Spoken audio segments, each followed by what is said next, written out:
when I come to look at paintings, there's usually paintings that fall into two categories.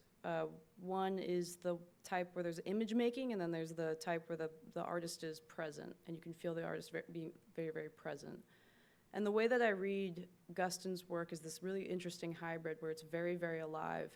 And there's almost this like telescopic metabolism that he asks in viewing the work, in engaging in the work. There's this thing that happens where there's scaffolding almost built on top of it.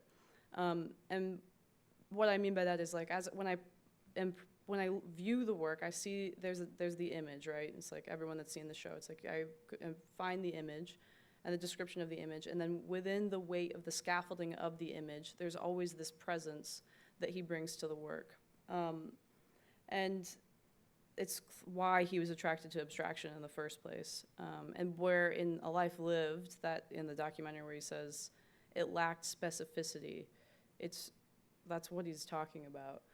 And I love this about him. And the very back end of that, in the world building, there's this process that he's very, very present in, right? So it's like because I think we forget that we use the synecdoche of mark making often when we talk about painting or gestural, and what that means is it's a marker of time.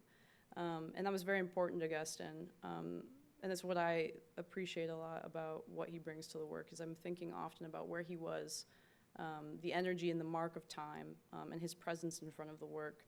And so yeah, when I approach the work, it's the image, right? There's that scaffolding, it's the first image, and then beyond that, there's the scaffolding built off of mark making that's within the weight of the lines of the mark making. And then when you kind of like that telescopic sort of scaffolding or nested scaffolding, when you go beyond that, there's the subject matter, which is what Mark was saying. Images of his own consciousness. Once you saw the images, they never went away. And in the show, there is that, I was standing in the back room with the legs, and I was just like overcome with that, what painting often does, which is ask the viewer also to engage in that metabolic process of engaging in the work, is overcome by the way that he held the horror of all of that, and like very much what Mark was speaking on, and the level of humanity and sincerity that he brings to the work is just like also something that I find so beautiful. I'm only supposed to give 5 minutes, so I don't know where I'm at, but I'll leave. Yeah, I think I just wanted to mostly, I wanted to share mostly that, because that is what is so hard to find in artists, is this being able to bring in all like the daftness of that, and then the depth of, he's like that beautiful quote that you just shared. And I'll leave you with this, it's like what he talks about with the wax museum and how alive he is in his presence as he's moving through the piece. And it's also, to go back to world building really quick, it's not just that he's engaging in this visual and symbolic lexicon. It's that it's beyond that. It's that the visual and symbolic lexicon is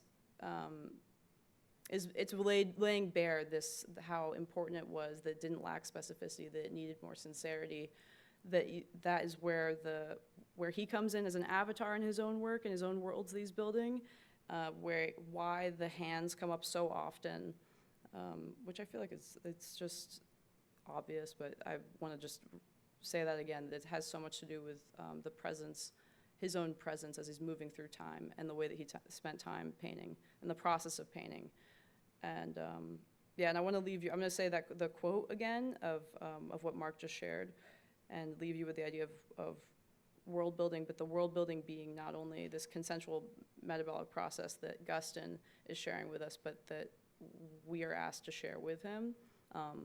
And it's to paint, to write, to teach in the most sincere way is the most intimate affirmation of creative life. Thank you.